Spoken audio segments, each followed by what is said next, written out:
Hello, this is the second video of 3. So hopefully you looked at the scholarly research video that I posted in this kind of trilogy that we're doing. For this video, I'm going to show you the annotated bibliography assignment.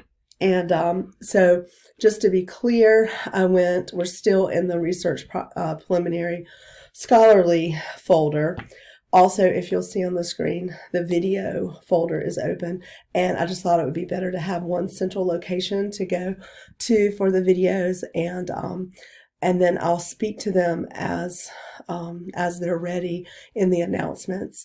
So what you'll do is you'll go, watch a video in this folder, but all your information will be in whichever assignment you're working on. So again, right now we're in the middle of the preliminary. We've sort of already finished that part, and the scholarly research folder. So you want to click here, and I have a whole kind of inner folder within the folder of the annotated bibliography. So we're going to look at that, and there are two handouts that you need to utilize. I've also supplied you with the grading rubric, so if you want to review that just to see if you're following what I'm asking you to do, but also look at the assignment sheet and the accompanying handout that I have. So first of all, let's look at the assignment. Hopefully I can get it to come up. Disappear. There it is. Okay, so some of you know what an annotated bibliography is, and some of you do not. So basically, annotate means to make notes. Bibliography means sources. And an annotated bibliography is a very general terminology for a collection of sources and notes about those sources. It's a very technical document. It is not an essay. There is an order to it, and you have to follow the proper order, and you have to include the proper information. So usually annotated bibliographies are used for larger research projects. Most people, or a good majority of the people, ask or instructors would ask for it at the beginning of the project, but it's not uncommon for an instructor to ask for it at the end of a project. So either way, it's a checkpoint for your instructor to see how your research went, how you assessed it, and how you evaluated it in relation to the research topic. So that's important that you're tying it to the topic. Basically, what you're going to do is you're going to collect 10 scholarly sources. Again, I am allowing two interviews, a TED Talk, and possibly maybe if it's a very scholarly documentary in there, but everything has to be scholarly, and you have to have 10 sources. If you only give me 5 sources, the best grade you can get on this assignment is a 50. So you have to supply me with the total amount that I've asked for to have an option of doing well on this assignment. So don't think that I don't count them, and don't think that you can just put a few because that's all you could find. The purpose here is to finish the assignment. All right, so you guys have sort of narrowed down your topic at this point, and you've narrowed down an issue and a direction for solving that problem within your field of study. Okay, so when you're asked to do an annotated bibliography, you are applying a variety of sources to one document, and then you have someone assessing it, which in this case is me. And I'm just trying to see, how did you notate? How did you evaluate? How are you applying it to your topic? So there are 3 things that you need to include in each annotation. You need to include them in order. And I've put it twice in this handout to emphasize the fact that it has to be done exactly, and it has to be done in this order. Okay, so you're going to have a citation, and I've got a little example here. You're going to start each one, and you will double space. In my example, they are single space just for spacing on the page. But here's a sample. You will have the citation, and then you will have a paragraph following it, and the paragraph is an annotation. Depending on your instructor and depending on how this assignment is rolled out to you in different classes, because you probably will be doing this again in other classes, some instructors may ask for a full page annotation, some instructors may ask for 3 separate paragraphs. And in my case, I only ask for 1 paragraph. That is considered basically the standard for undergrad work. Once you get to grad school, you may be asked to do full pages or any number of length for the annotation. Your instructor could also ask for different elements that you would include in the annotation.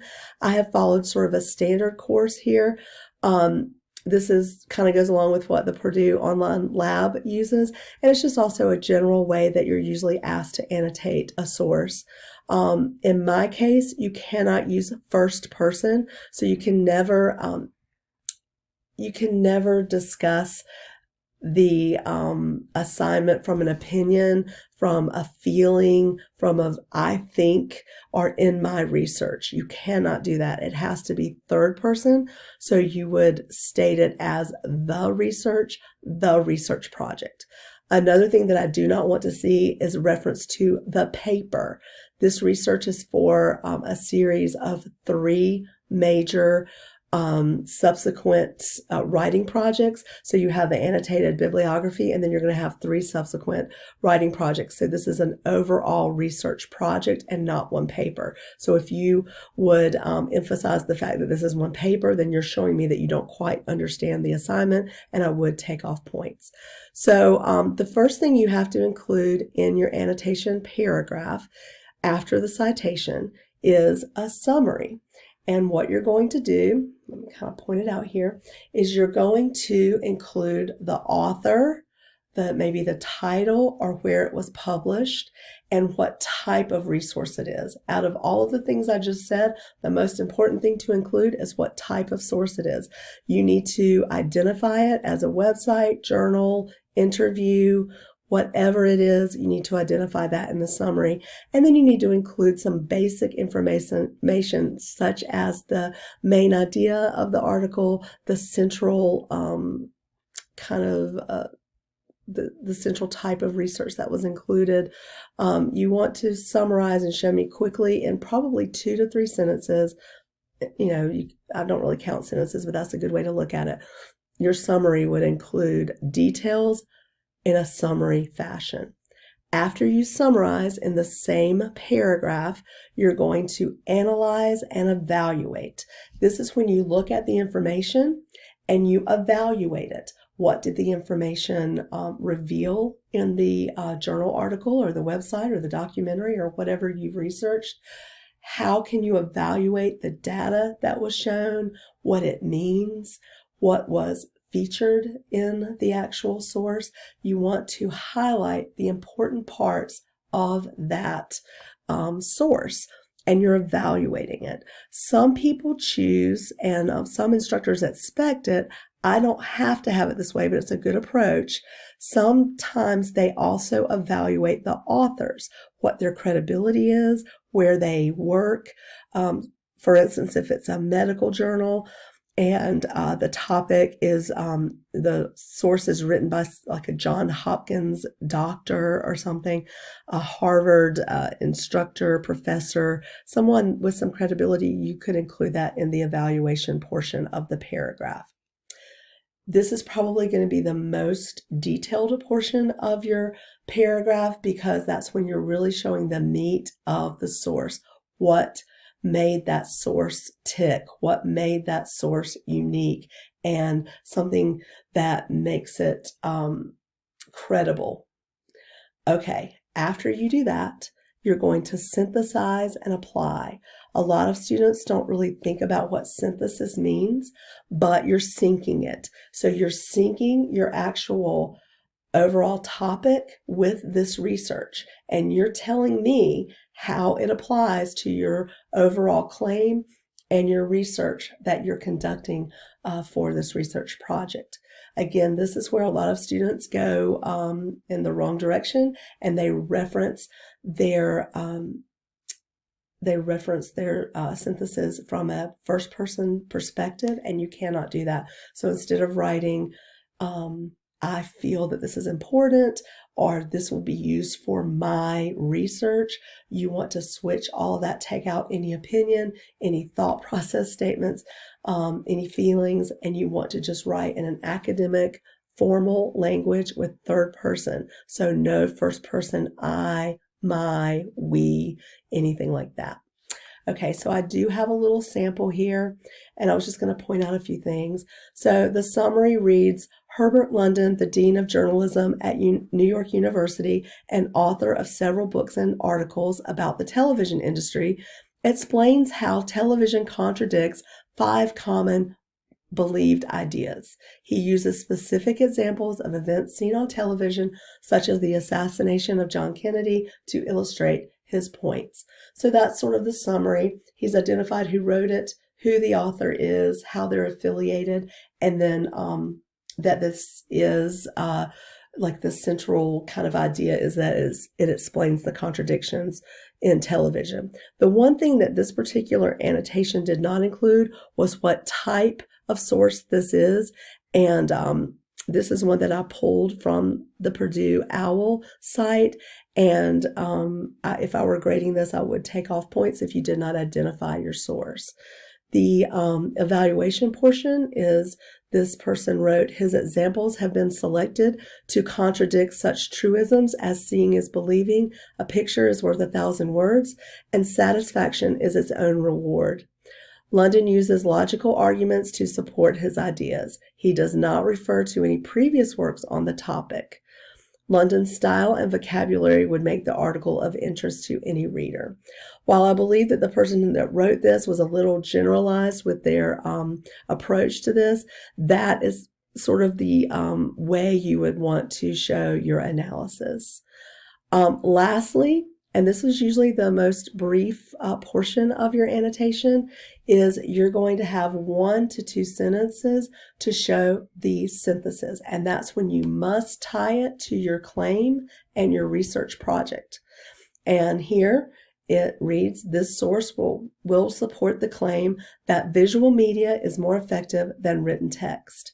So if you notice, this author, the one who wrote this annotation, was very specific to show how exactly this source ties to the claim.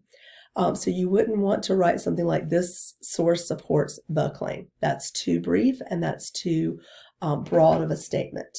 You want to show exactly how it matches the claim. If you include something, say, like the personal interview you did, or a source that you found that has interesting information, but you don't know for sure if you're going to use it moving forward for your topic, you can still include it in your annotated bibliography, but you would want in the synthesis to write something like, while this source is informative and includes important research, it will likely not be used in upcoming projects for this research. You could also write at this point, while the interview was interesting, it does not appear to match the claim and will probably not be used in the upcoming research project. So you can write, yes, it works. No, it does not work, or it's unclear at this point whether it will work, and you want to explain why you are stating those things. I do have a link here to Purdue, and you can look at some other examples there. For this annotated bibliography assignment, you're going to have 10 sources. When you put those citations in, they have to be alphabetized. Generally, you use the author's last name to alphabetize. If there's no author, you use the title. It has to be the first thing of the citation. You're going to be using the APA, American Psychological Association formatting, and those citations go before the annotation paragraph. Okay. One thing that you want to be careful with that some students make the mistake of doing is please do not copy and paste the abstract or any portion of the article. This needs to be all of your own phrasing. If you would happen to, in any part of the annotation paragraph, use a direct quote, you have to use quotation marks or it's considered plagiarism. So just be careful with that. This handout does speak to what every student should know writing across the curriculum. Unfortunately, we do not have that available. It's something that I had on reserve at the library, so it will not be available to you, but I'm going to have enough resources in this that you wouldn't necessarily need that little pamphlet as an extra resource. We've talked about selecting topic. We've talked about locating internet resources. We've talked about scholarly articles and scholarly research. And now it's up to you guys, and you're going to complete the annotated bibliography with APA, and MLA and APA pretty much have similar formatting as far as margins and font. So your font has to be Times New Roman, 12-point font. You have to have 1-inch margins on your page. And for this assignment, I will allow you to have an MLA header, and we will not get into the APA cover page until the next assignment. I'm going to sort of give you a break on this for this assignment. I think we just want to simplify it for the header. So just do a MLA header. The next thing that we're going to look at is the APA Annotated Bibliography handout.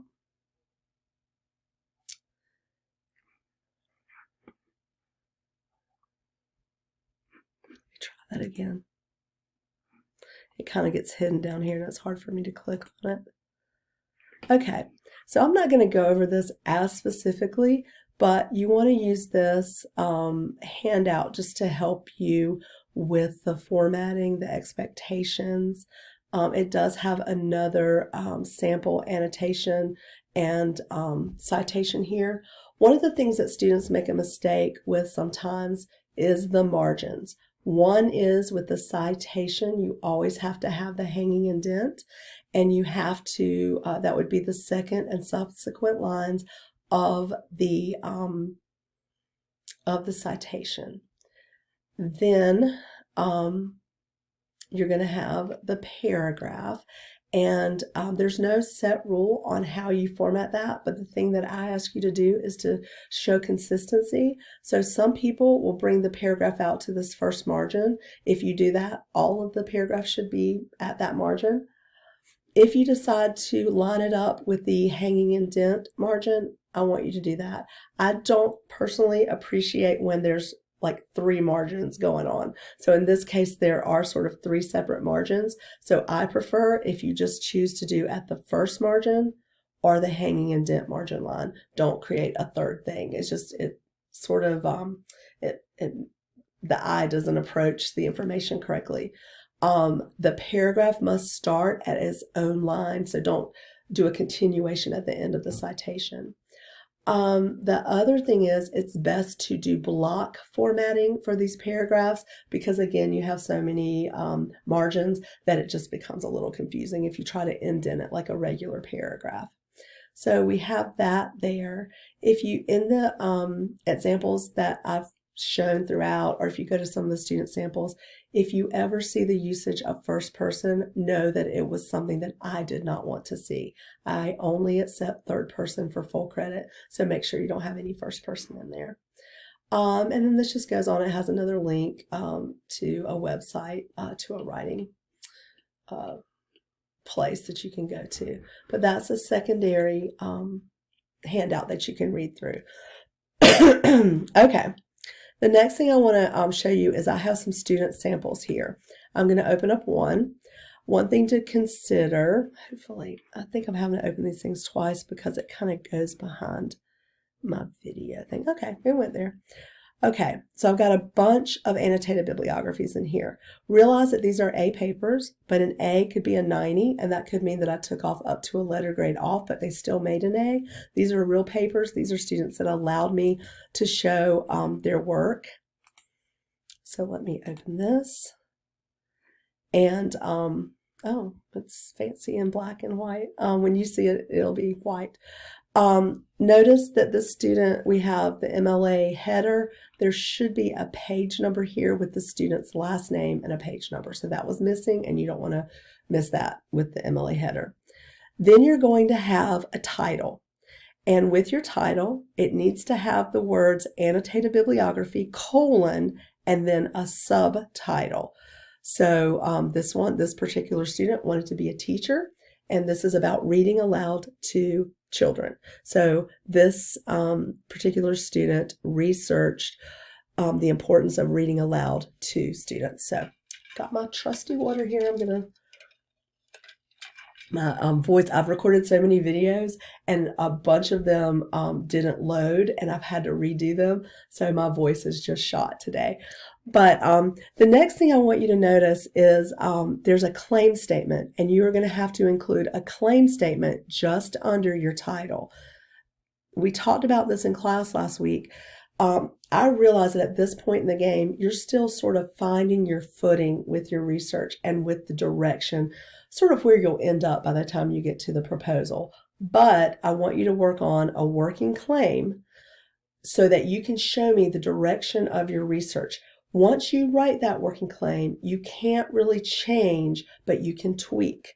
So what I see in the annotated bibliography may be tweaked slightly by the time I see the claim appear in the proposal. But the claim should show the narrowed topic and the solution to a problem. So let's look at this claim statement and see if the student did that.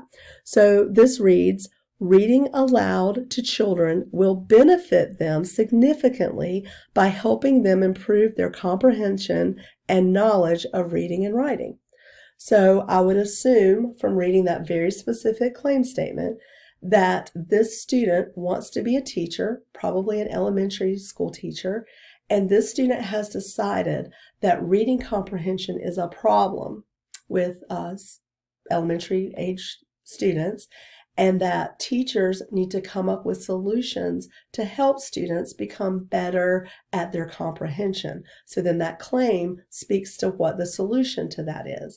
And it needs to be a statement that shows that something needs to change, something needs to happen. In the previous video, I sort of used an example from my husband's job about the limited supply of helium and the problem with making sure that the medical facilities have enough helium in supply to run the MRI machines and other things that they use helium for. So I am not a scientist, as we've all talked about in class before. I'm not a mathematician or a scientist, but if I had truly researched that, a claim that I might state would be, because there is a limited supply of the element-based helium, and there is I don't know how we would say it, because there is a limited amount to use for medical equipment,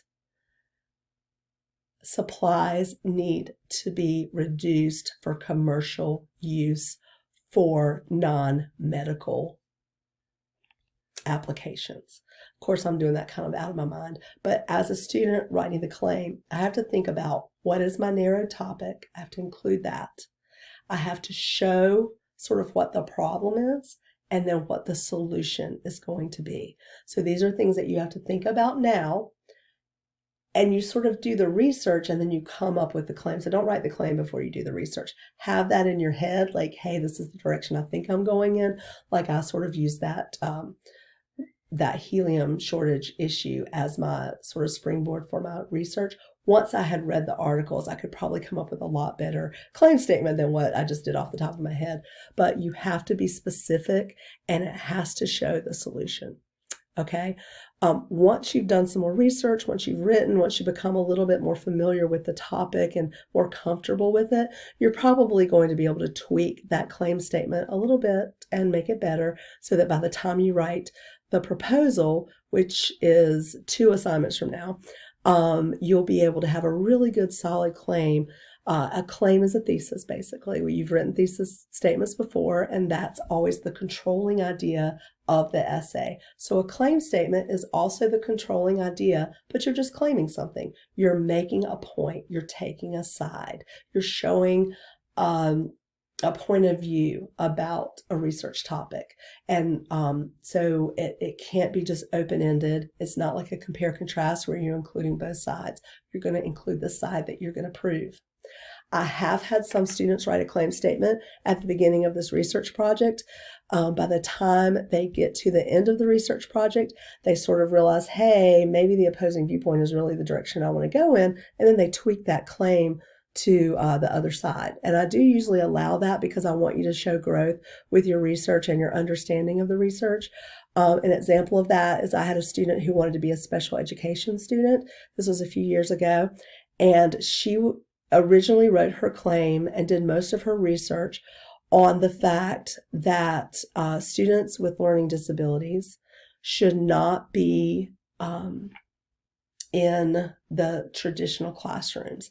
She believed that special education students and exceptional children with learning disabilities should be in their own environment, in their own classrooms, separate from the traditional classrooms, that they shouldn't be integrated into the traditional classrooms. The more research she did and the more she read up on this topic, by the time she got to her proposal, she came to me and she said, hey, I thought I was going to argue that students with learning disabilities should not be integrated into traditional classrooms. But now that I see the research, I really truly believe that it speaks to the fact that they should be integrated in some way into traditional classrooms when possible, because it does help them learn. It helps them to acclimate to the traditional learning styles. So I allowed her to sort of flip her claim. It's just because she became more knowledgeable about it. One thing that I don't let you do, you can't change your topic. You cannot change your sort of focus on the research. You can only tweak the phrasing, or you can tweak and sort of go to the opposing viewpoint and prove that rather than your original idea of proving the other side.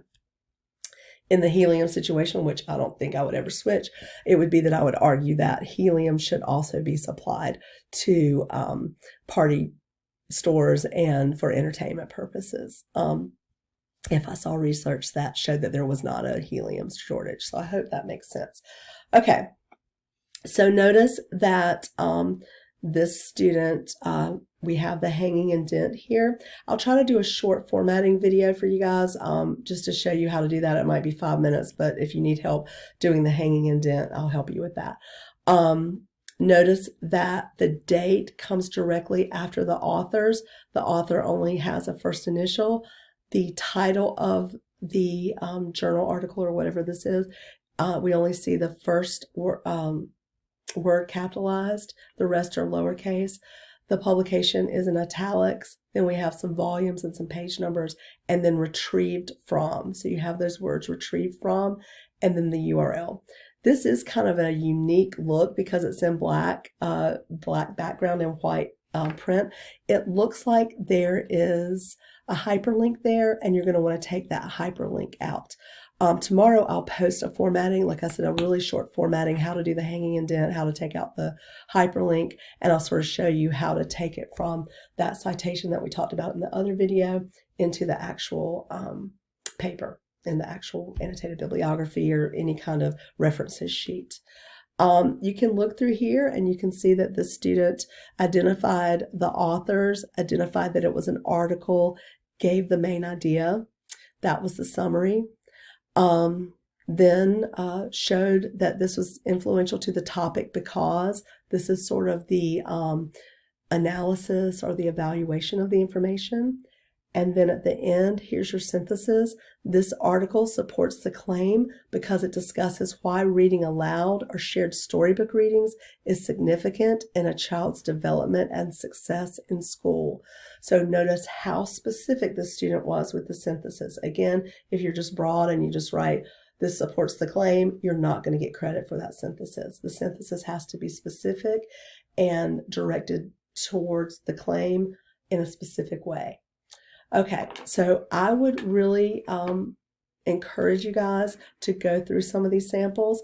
Again, you may find a few mistakes here and there, but these students made A's. So that should help. I also have an unpolished work here. This is sort of a little bit made up from a previous student many moons ago. I sort of switched some things around, but wanted to show you some unpolished work. But I see things like this when I grade. Oh, come on now. Okay.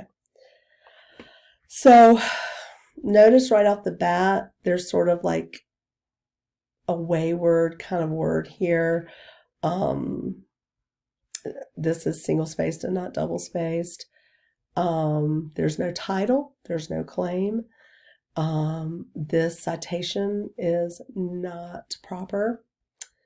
And they also cited an annotated bibliography, which should not be done in your annotated bibliography. You don't want to cite another annotated bibliography. I want to see your work that you researched yourself. And since an annotated bibliography is the work of someone else's research, I don't need to see that in your annotated bibliography. Here's another. They included the hyperlink. There is no hanging indent. There is no publication. The title here is all capitalized and it should not be capitalized. Okay, this is a little disastrous. The summary reads, in this, you will read about the problems in the radiology field is facing today. Very general, tells me nothing. Also, never, ever, ever use second person you. This is not allowed in academic writing. The way this reads is that this student is saying, when I, the reader, reads this thing, which we're not sure what it is, that I will see this. I'm not reading the article. The whole point is that you read the article and that you show me how you've assessed it. So if you're putting the work on me, then you've not done your job with the annotated bibliography piece. So that was incorrect. Then the student writes, this ranges from declining reimbursements, what is appropriate, value-added radiology, managing the population, and managing the quality. This student has basically tried to pass this off as the evaluation or the analysis, and it's not evaluating anything because it has not been specific enough and it has not explained. So once you set something up, you need to give an example and then you need to explain that example. Also, you should never show me a 3-sentence annotation because, as I sort of said previously, probably the summary would be 2 to 3 sentences. The evaluation should have some good meat to it, some good explanation. So I would say that was maybe 2 to 4, maybe 5 sentences. I mean, I'm not really counting, but you want to really have some good information in there. And then your synthesis can just be 1 sentence. 1 to 2 is fine. There are things to help prevent the problems. Everyone has to work together to get there. This is a run-on sentence. It's very broad and non-specific, and we're missing a synthesis statement. So, like I said, this is sort of based on a student's work. I did change a few things. Obviously, this is a very old assignment that I took from long ago. So it's not really relevant today. It's just, I wanted to show you what not to do. I sort of included some things in here that I've seen other students do, and sort of did a combo of some things that I would say, be warned that this is not the way to show your annotated bibliography. So some students find it helpful if they see some unpolished work along with the student samples. Okay, so let's go back to our good old assignment folder. And there's one last thing I want you to look at, the claim statement. I've got a bunch of things in here for you. I've got some videos. I have a video on claims and argumentative approach. I've got some simple cartoony things in here, like if you're just not comfortable with writing a claim. A lot of people get fearful of thesis statements. It's very permanent. It's very commitment based. Like you feel like you just have to commit to that. And that's why I made gave you the information that you're not married to this throughout the whole research project, but you do have to show me that you've got a very specific approach to this research, and you have to show me what problem or what issue you are solving with this research. Okay, so it can't be broad. I've got a couple of handouts here. I'm just going to pull up one. If you need any help, please let me know, but a lot of this is just you reading. You are a college student. I'm expecting you to read.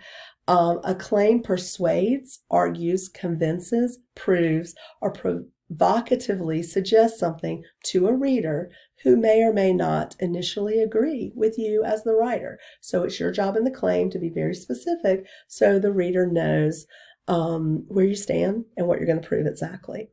So don't show both sides in it. You have to show just the one side. So going back to the thing about helium, if I were doing that, I would speak to the side that helium supplies should be limited to entertainment purposes and only be sort of used predominantly for medical uses and industrial uses, since it is an element that cannot be replaced and oftentimes it's in short supply. So I'd have to be that specific about why I am stating what I'm stating. The rules of academic argument exclude the following as support. So consider this when you're writing your claim. It cannot be a personal opinion, and you can't include any language that deems it personal. If it's something that someone you know, like a family member, friend, girlfriend, boyfriend, cousin, believes, it's not just because you said so or because they said so. I know a lot of students will mention, my pastor believes this. Your pastor is not taking my class, and if he or she would like to, I would love to have them in class, but you're taking the class, and so it has to be, while you're not using first person, but it has to be your specific side of the argument that you're researching. And you always do it in third person, no yous, no me's, no I's. Okay. You can't speak to morality, religion, beliefs that don't have proof behind them. And you also can't state the obvious. So if it's something, the sky is blue, well, okay. So what is that proving? That's different. So don't state something as fact or opinion. It has to be something that can be debated and something that has two sides, and then you're just taking one of the sides. Okay, here's what a claim is. So let me get it down just a little bit. Get it up. Oh, went too far. Okay. So here's what a claim is. A claim is the main argument of an essay, and you have to show that and feature that. It's probably the single most important part of an academic paper. In this case, your claim is going to take you from this annotated bibliography project into the rhetorical analysis, where you make an analysis of a source for your next project, and then it's going to go into your proposal, that is an essay that includes all of the research to finally prove your position on this topic. If your claim is boring or obvious, oftentimes there's no purpose in really presenting it to anyone. Like, you really want it to be something that's dynamic and useful and important and significant. A claim defines your paper's goals. In this case, this says paper, but we're talking about a whole project. The direction, the scope, just the reason why you're doing this in the first place. A claim must be argumentative. Like I said, it has to show one side. And then you're going to use all the proof from the resources and the experts to prove why that is true and significant. A good claim is specific words, exact words. I should have no doubt what your direction is. And it makes a focused argument. So here's an example.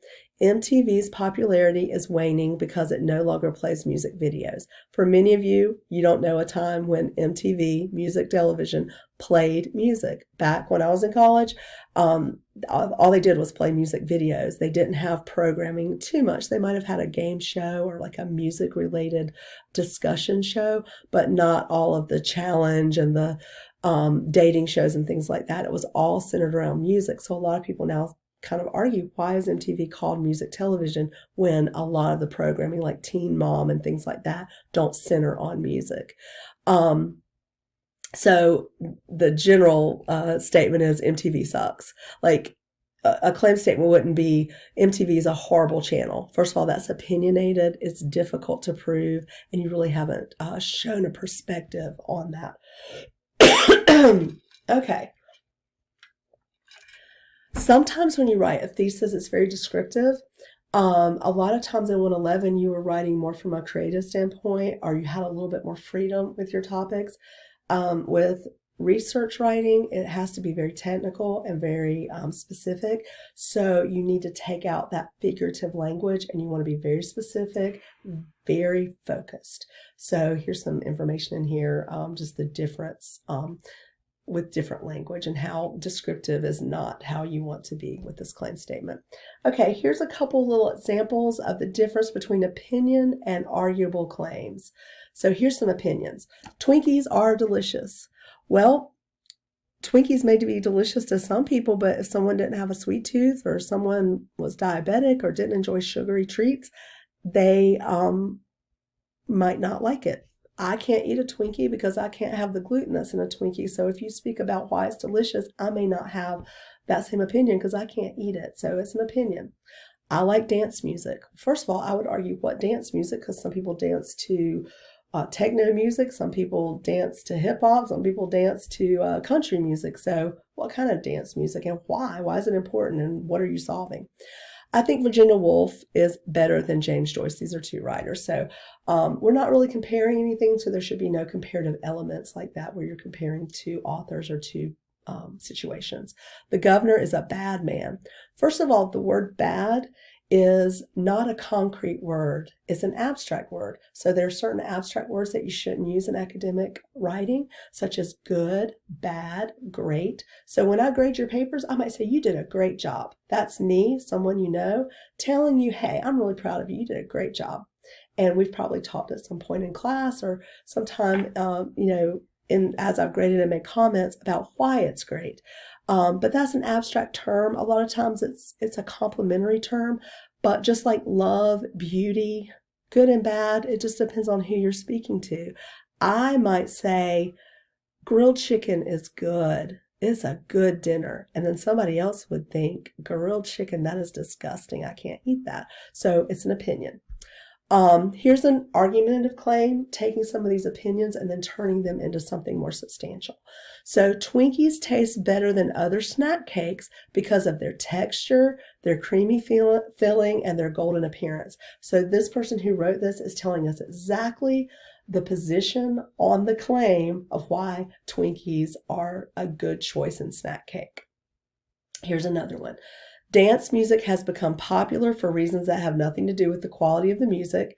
Rather, the clear, fast beats respond to the need of people on amphetamines to move quickly. There's a little opinion in there, but it is showing why dance music is important.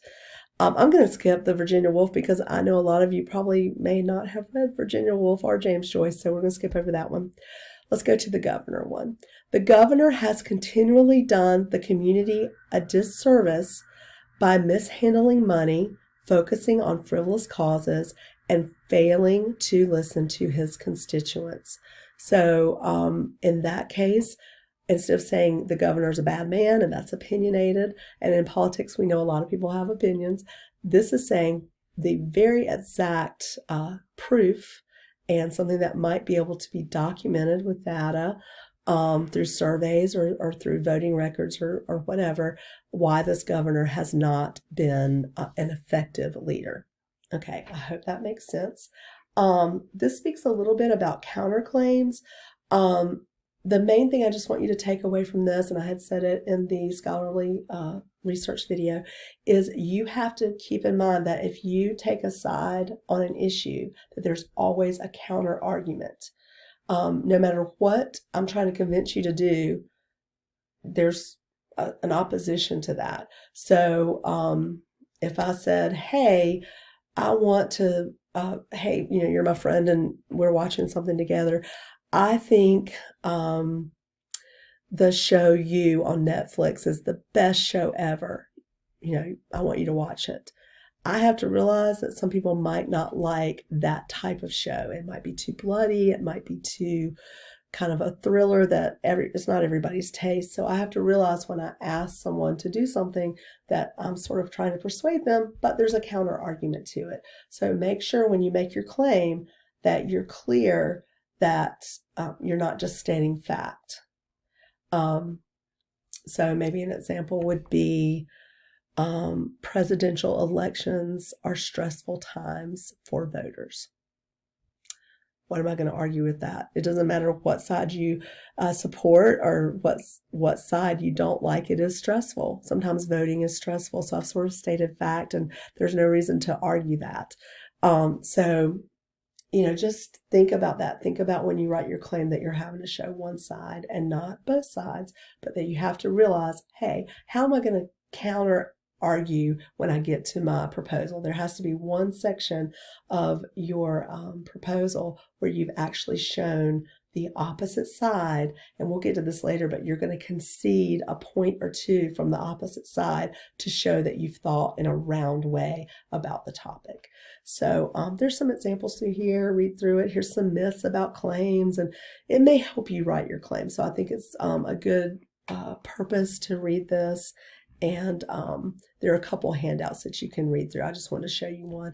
I think the Duke University one is pretty good. They have a great writing center, and I pull handouts from them sometimes. So, and also just watch the videos. It might help you sort of center your thoughts on how to write the claim. But remember, the claim has to be right up under the title in the annotated bibliography. Okay, I'm going to close there. I hope this helped you kind of see the assignment that you're being asked to do. And we'll move on to the next thing.